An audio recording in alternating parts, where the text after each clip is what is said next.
Welcome to the Whiskey Congress. Honest, open talk dedicated to speaking the truth to those who are open to hearing it. Black, white, right, left. Most importantly, honest, bold, and fueled by good whiskey. In Whiskey Veritas, we are Whiskey Congress. Join the evolution. Welcome back to Whiskey Congress. I am sitting here alone in the Cleveland studio because Steve is calling in from Las Vegas. How's it going out there? I'm fine. How are you? Good, man. I had a rough night last night, but not the good Vegas way. Not in a hangover style fashion.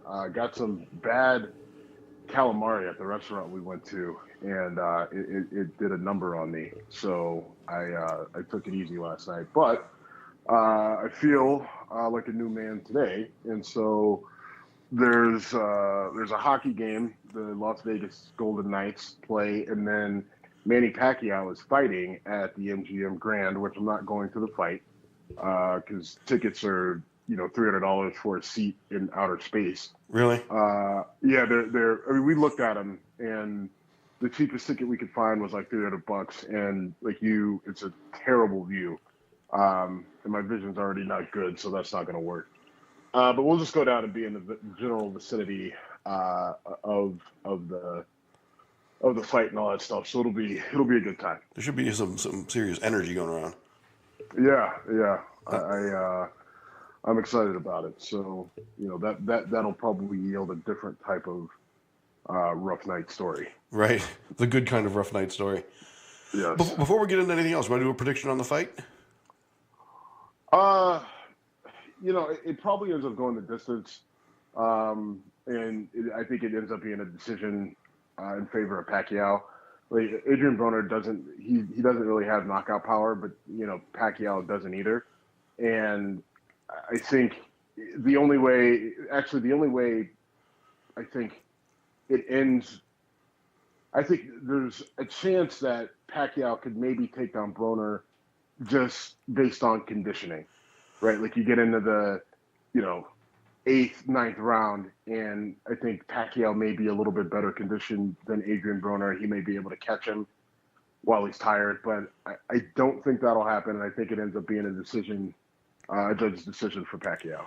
I was going to say the same thing, only I would not say Pacquiao doesn't have knockout power. I would say he doesn't have it like he used to. Okay. When's the last time he's knocked someone out? I said like he used to. Okay. So that we're saying the same thing. Okay. You got to be a smart ass. No, here just we go. Being clear. I don't know when the last time he knocked someone out. I think his last fight he knocked somebody out, although I don't know who it was.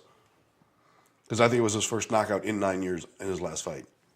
Right, but he was also fighting Glass Joe. Glass Joe. All right, so before we get into, let's just get right into it. Michael Cohen, according to BuzzFeed, has said testified that he was essentially ordered to lie to Congress on Trump's behalf by Trump. Okay, but right off the bat, I think we have to talk about the veracity of the article because, listen, there's been a number of news stories put out about this Mueller investigation, and right. The Mueller investigation, Mueller and people from his team, they haven't said anything about any number of stories that have come out, or they usually just say no comment. This is the first story that they've come out and said there are things in this article that are not true and that are not accurate. Right. So, I think you can only give so much credibility. I don't know if you really can't give any credibility to this because of that. Right. No, definitely. I'm not banking on anything. I will say this. I heard, I was doing my thing at home the other day, and I watched a clip from the Young Turks, and Cenk Uygur was beside himself with joy over what he is convinced was the final nail smoking gun for the Trump administration.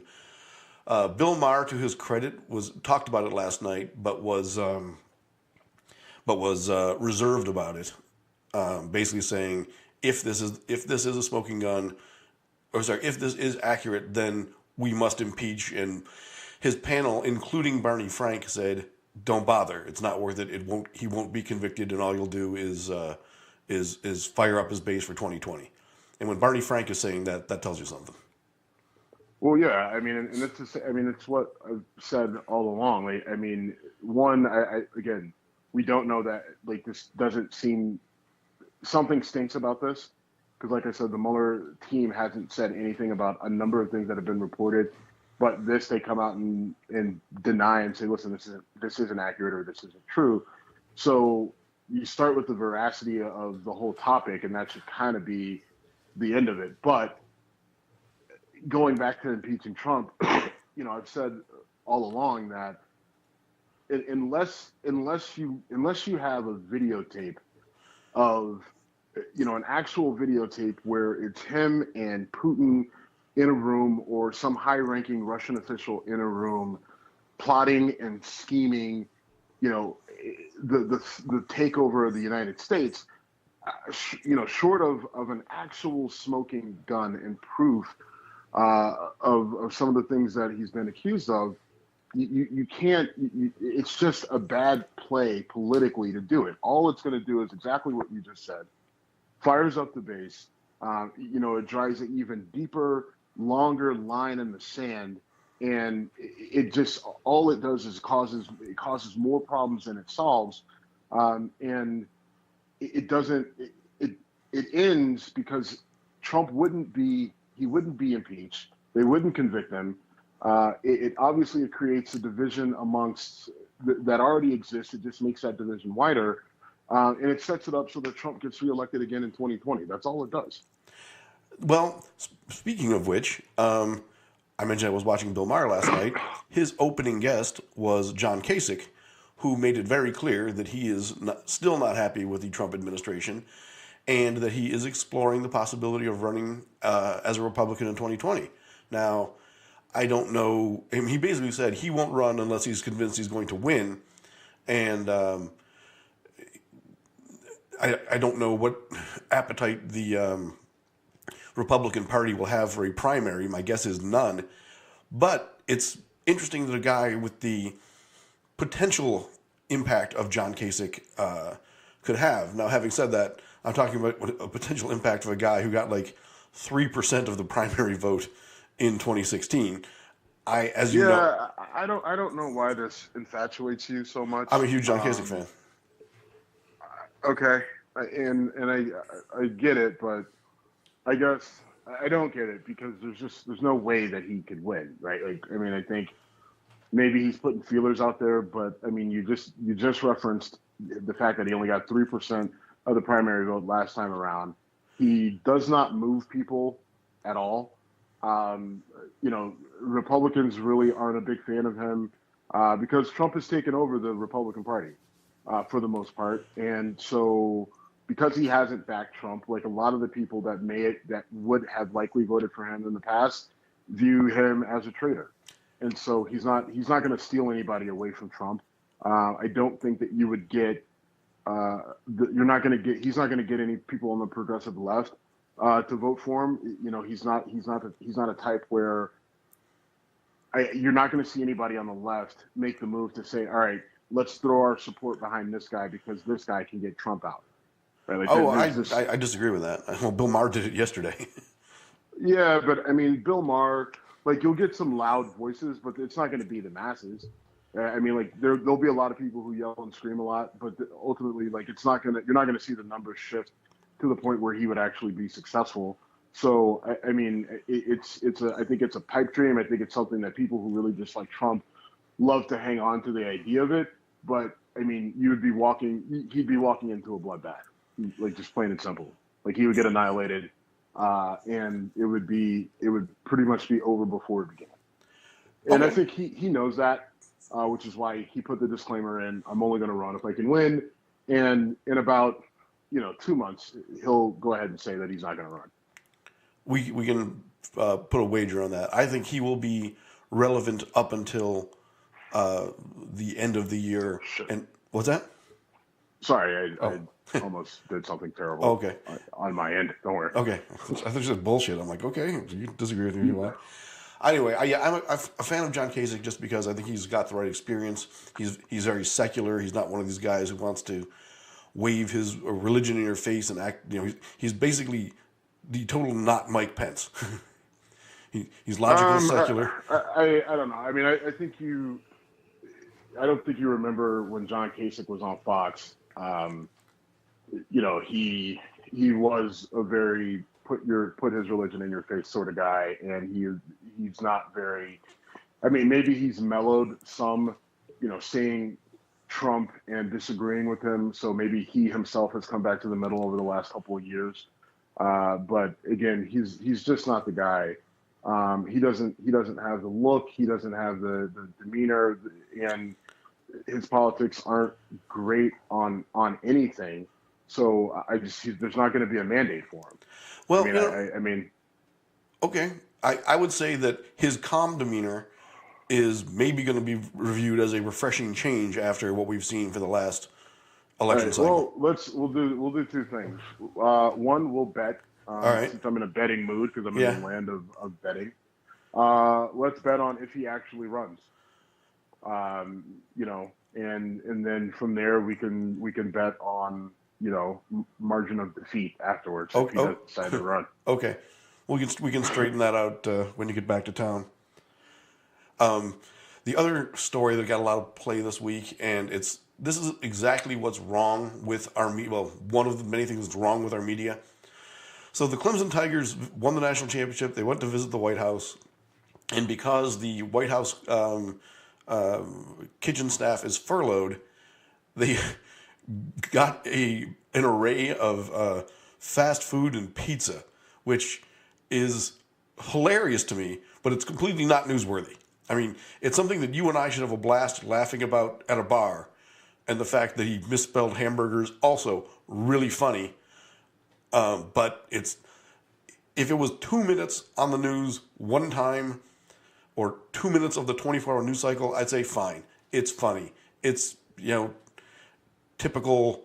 Hey, this is Trump. Look, he tweeted this and screwed it up, and the dude likes his fast food, despite being the healthiest man ever to walk into the White House. But the fact that it went on for days is a reflection of our entertainment first, value second media, in my opinion. Yeah, I mean, I think most sensible people agree that it was stupid that it was such the type of news story that it was. You had plenty of people, on the left who were turning this into, who made it a racial issue, right? I mean, he's feeding them fast food, and these kids don't, the colleges work really hard to teach these kids how to eat because they come from homes that don't know anything about food.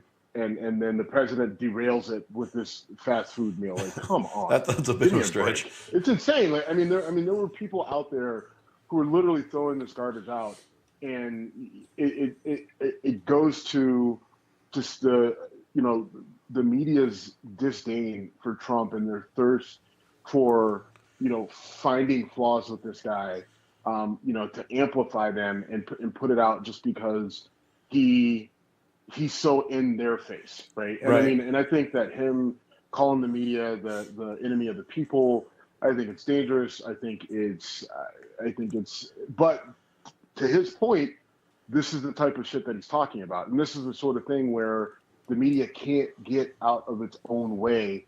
When, I think people are starting to demand the media be more objective, and they're just refusing to do it. And this is a prime example of it. I thought it was hilarious. There's a show on HBO called Veep, and there was an episode very similar to this where there was a government shutdown, and the star of the show, Julia Louis-Dreyfus, was supposed to get an award at the White House, and then they just show the White House kitchen staff like packing up the party and moving out because they're furloughed, right? And and this is kind of this is a real life, this is life imitating art.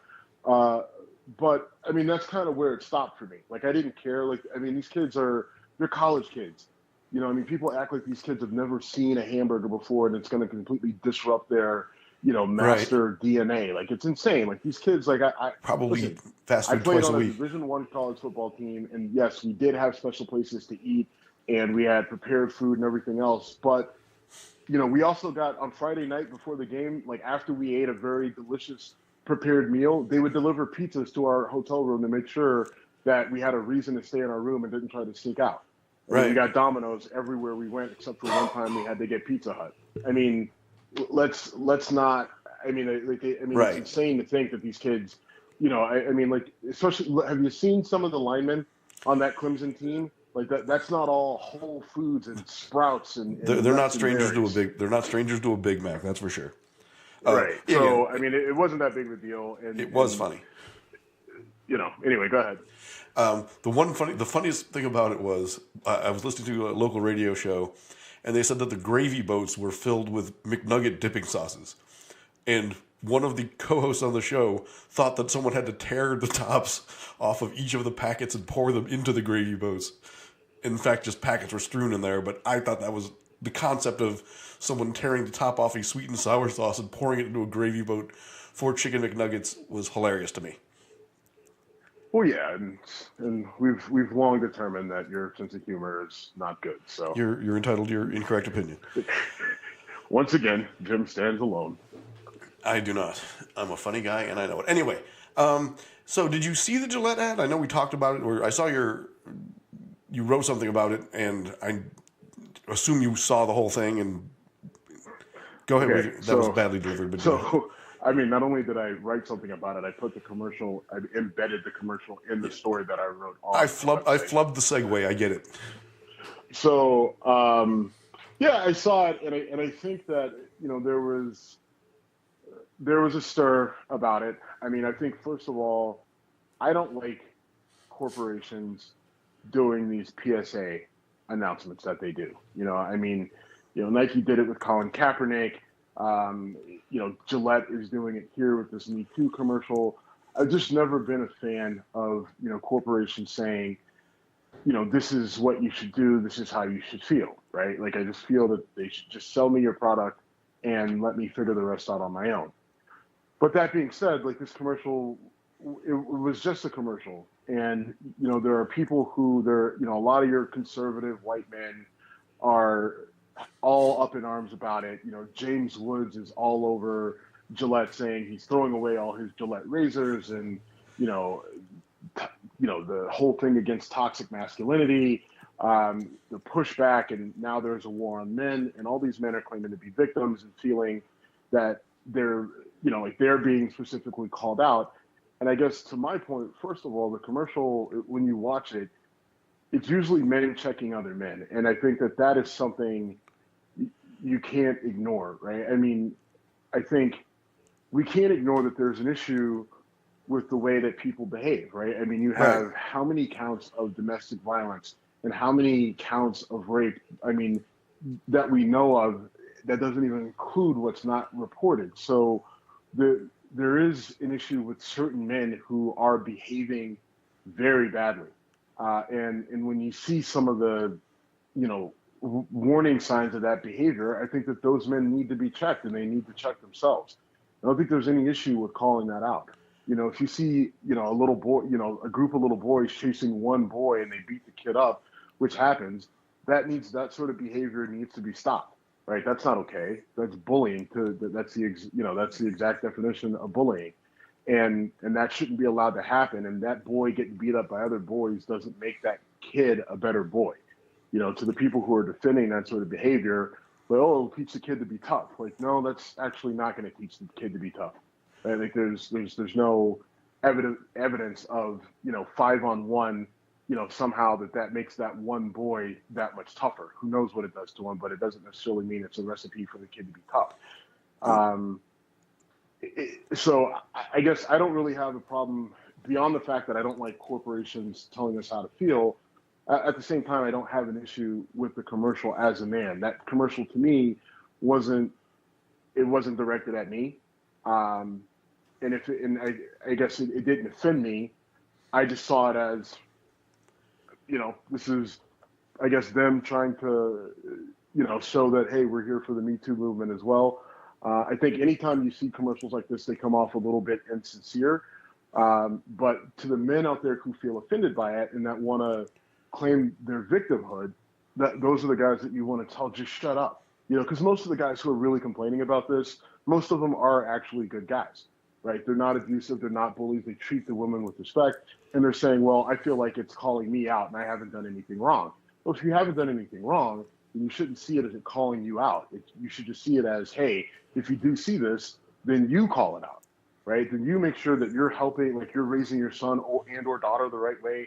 And if you see someone being an asshole, then, step in and say, hey, stop being an asshole, right? Like, I mean, I'm not sure why you have to take offense to it, but people are choosing to. I agree. And I'm with you that I don't like when corporations come out with this either. And my main reason for not liking it is I know that you do ads to try to make more money. I know that, the soul of a corporation, and there are exceptions, but they're few and far between, are entirely driven by making money. So what is Gillette doing that they think is going to make them money out of this? I mean, because they're number one. Well, I don't know what their sales numbers between men and women are. And I can tell you this, I use Gillette products all the time. They're very good. That's why I use them. If they sucked, I would not use them, and I wouldn't start using them because they made a profound statement on a 2-minute ad that was only run on the internet and we'll probably see in the Super Bowl if I had to bet. At least in some. Yeah, I mean, you know what? So I stopped using Gillette products a while ago. I switched over to the Dollar Shave Club because I just got tired of paying the prices for them, actually. And so, the Dollar Shave Club was just a way better deal. And, the razors, no, they're not, I don't think they're as good as Gillette, but I was willing to sacrifice it just because the cost was, I mean, I spend $25 a year and I have all the razors that I need, for a year, where to buy the same number of razors through Gillette, would have cost me $100, so, which is, pennies when you really think about it, but there's just no reason for me to spend, $50 on a box of razors. That I'm just going to throw away the heads anyway, Right. I mean, we both shave our heads, so we both go through razors. Buying razors is one of the things I like best about Costco is buying razors. I'll buy them in massive amounts and they'll last me for a very long time, but you're buying 32 of them or whatever. And they are not cheap. I just got tired of doing that. That's like I said, so I switched over to Dollar Shave Club. And this commercial isn't going to make me switch back to Gillette. So, and I think there's certain people that are just going to be pissed about this commercial just because they hate everything about the progressive movement. Right. Like, so there's certain people who are just going to push back against anything that they perceive or that they feel is pushing to the left. Right. Like, so there's some people that are just going to be pissed off about this no matter what. And you know what? Which is fine. I mean, I'm not really worried about them because those are the same people that were pissed off about that Nike Colin Kaepernick commercial, and they've since forgot about it. Nike's doing just fine. It gave them that whole thing gave them a massive boost, and Nike's done fine. That the boycott against Nike didn't hurt Nike at all. The only thing that's really hurt Nike is some of the stuff going on in China, but the company, if you look at it year over year, if you even look like 6 months, they're still just head and shoulders above everyone else. So, the people who were pissed about Nike are now pissed about a Gillette commercial, and then 3, 4, 5, 6 months they'll be pissed about something else. They'll completely forget about it, move on. They'll start buying Gillette razors again, and it'll just be a blip on the radar. How many YouTube videos are there of guys lighting Gillette razors on fire right now? What's funny? Somebody actually put a picture on Twitter of them throwing their whole entire Gillette razor thing in the toilet. And I mean, I love that so much. It never fails that there's just always an idiot, right? And then, so I followed James Woods on Twitter, because, and it's funny that, a little off topic, but it's funny that he was so up in arms about this. Like James Woods, some of the characters that he's played in movies have been like the definition of toxic masculinity. Like his character in Casino was just a complete and utter scumbag. Oh yeah. Right. Like that. And that character is based off of not some guy in particular, but how many guys like that are there in the city that I'm in right now? Right. That are just, pimping girls out and treating them like shit and treating them like whores and actually legitimately treating them like whores. Like those people actually exist. And the Gillette commercial was like, those are the guys that need to be called out, put on blast, and and those guys start off as kids, right? And so Right. if we raise the kids to be better, then maybe they don't grow up to be James Woods' character in Casino. That's what the commercial is saying. Now people are going to get pissed about it and say no, no, no, no, no. The progressive left is trying to make all dudes soft and gay and everything else, which, okay, maybe they are. And listen, the best way to avoid it is that if you don't like dick, don't suck one, and then don't have one put in your ass, and you'll be okay. Which is why you don't work in advertising. True. I was watching Anchorman the other day, and Anchorman is kind of like a flashback of here's how much sexism and inappropriate behavior used to be considered acceptable in the office, and this is mostly towards white men my age and older, where the resentment comes in with, I used to be able to act this way and everyone said it was okay, why isn't it okay now? Well, it wasn't okay then, it just didn't get called out. Now that it's getting called out, deal with it, because that's the way it should have been back in 1980, 1950, 19 whatever. It just wasn't. And that's progress, that's us growing as a society.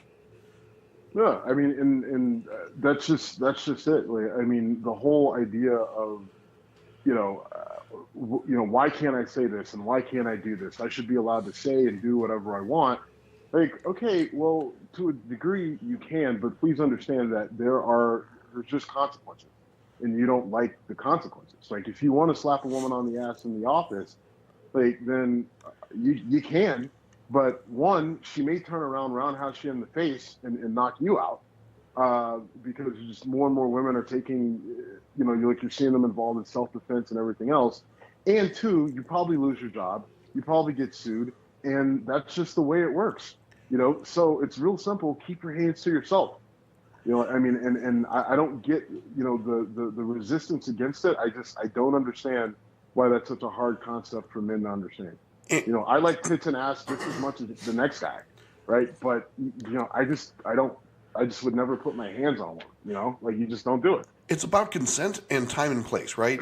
Like, I saw someone on Facebook put up something where, like, Gillette, and it showed that commercial, and then it said also Gillette, and it showed chicks in bathing suits with Gillette written across their asses, and that was intended to show, look at the hypocrisy of Gillette. The difference is, those are models who are, yes, they're using their sexuality to try to sell a product, this just in, but it's a consensual thing that they're trying to do. It's not them trying to be professionals and being harassed and mistreated in the office or in public. If it's consensual and welcomed, game on. If it's not, leave it the fuck alone. It's just that simple.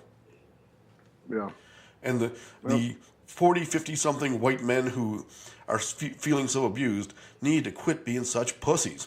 Sorry. Yeah. And it's amazing because they talk about how, it's the same, but it's so bizarre, right? Like, these are the same guys that are, Second Amendment right advocates, and they're gun guys, and they're patriots and everything else. And then, like, they get, they complain about people being victims, right? Black people and women and all this other stuff. And now it's just a tit for tat thing. It's like, you know what? I want to be a victim too. You can't target me. And so if you're going to complain, then I'm going to complain about this. Yeah. We saw the same thing with the Black Lives Matter movement, right? Like, well, all lives matter. How are you saying that your life matters more than mine? No one's saying that your life doesn't matter, but you guys are saying that mine doesn't matter when I can get shot for no goddamn reason, and a guy who actually shoots someone doesn't get shot, right? Or doesn't get punished for it, yeah. Sorry. Yeah, so, with the commercial, I wasn't a fan of it just because corporations tell me how to feel, blah, blah, blah. But at the same time, commercial wasn't an attack on me. And if there's a guy out there who believes that they were being attacked by that commercial, then just shut up and grow a set. That's all I can say. Agreed. Speaking of not getting punished for killing black people, Officer Van Dyke was sentenced this week. I got the alert from CNN about 2 minutes after you sent me a notification, and I initially thought I misread your text. So he he was sentenced to roughly 6 years in prison for second-degree murder and 16 counts of aggravated assault. I assume we're in agreement that that seems incredibly light. Yeah, and this is what, you remember we talked about when he was found guilty and you were talking about sentencing, and I said it was either going to be like, this is likely how it would turn out, right? Like, because of the range of what you can find for second degree murder. And then, you were looking at the number of assault counts, and it was, are they going to run concurrent or consecutive? Or consecutively? And so they're doing it all concurrently, right? Like, so it's all so he's going to be in there for 6 years, and he's going to all the assault counts are being run concurrently, so at the same time, so whatever if it's 2 years for, a count, then 2 of his years over the course of this 6-year sentence are going to be for the assault counts, and then the other 4 will be for the second degree murder. And while it's good that he's no longer a cop, and it's the family may feel some sort of justice, I guarantee you the family does not feel that this is fair.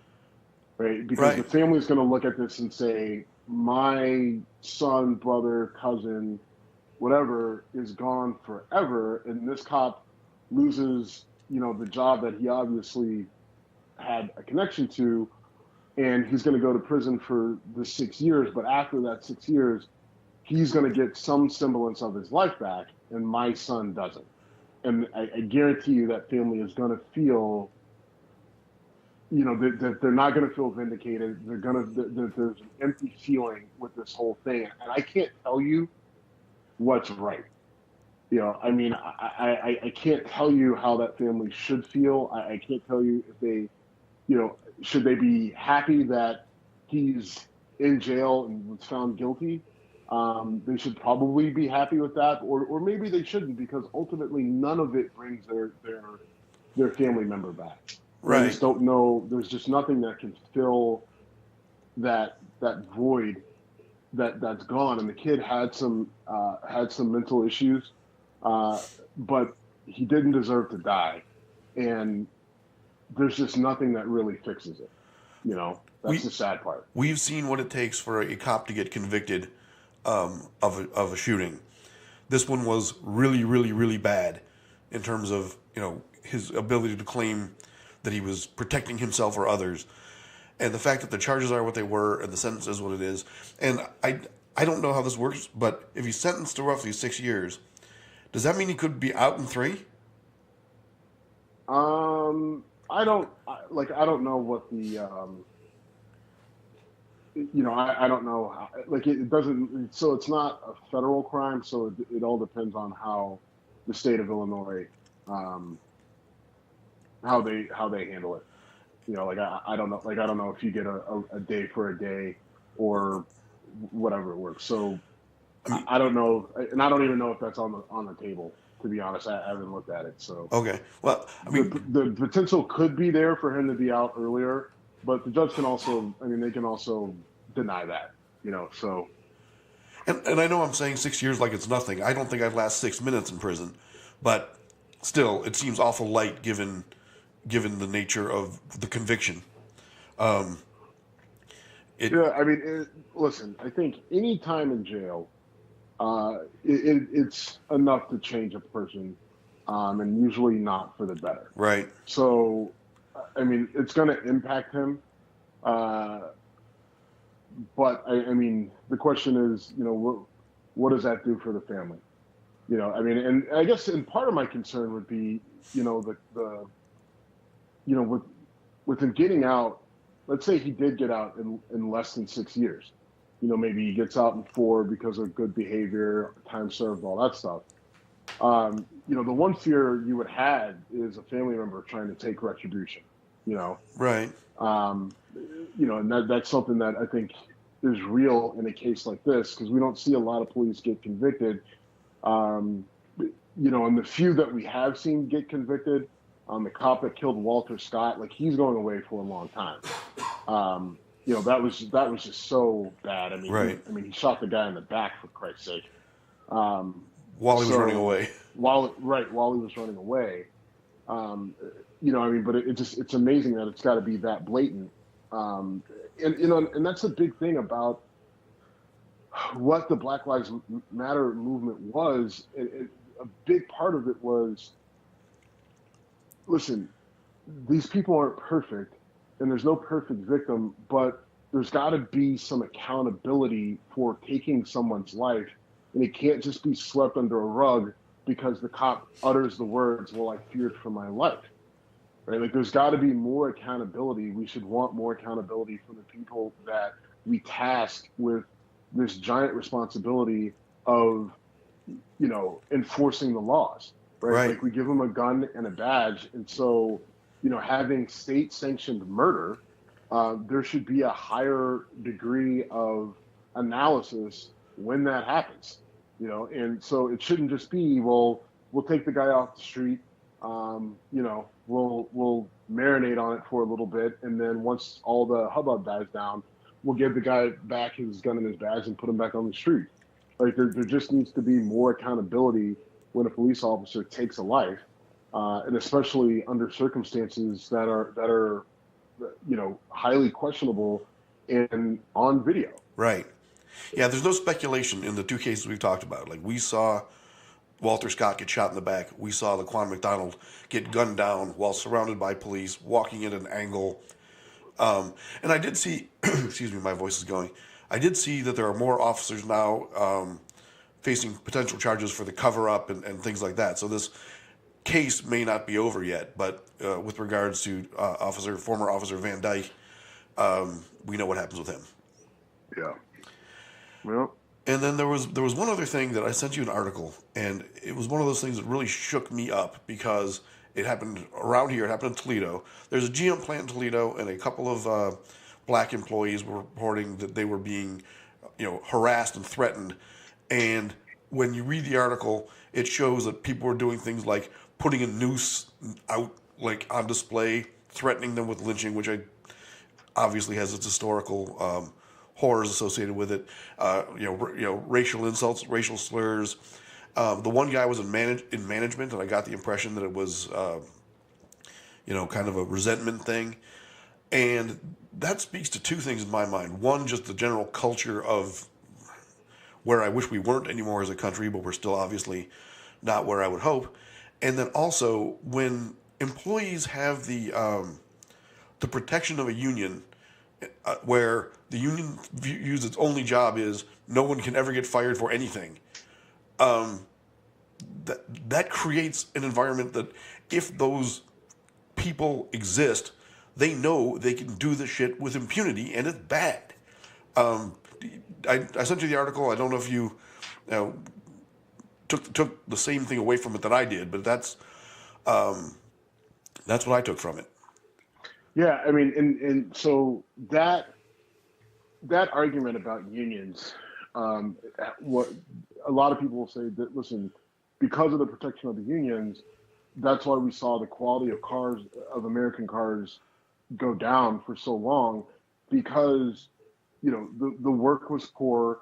The people, like, literally the people putting the cars together were doing a sloppy job, and so. But they couldn't get fired. Like, there was just nothing that you could get fired for, short of showing up to work drunk and high. And even then, I mean, and these are real stories from Lordstown, where people would immediately go to, well, I need help. I need to go to rehab, things like that. But once they kind of invoke that it's a medical issue, then they can't be fired. Now, I'm not pro fire people. I don't, you know what I mean? Like, I'm not advocating for people to lose their jobs, but if they're performing poorly and they're doing things that are, violating, written codes of conduct, then there's got to be some form of punishment. And if there's not, then it facilitates, poor quality of work, and then, in the actual work that they're doing, and then it allows, environments like this to fester. And it's one thing when it's poor performance on the job, which I'm not defending that at all.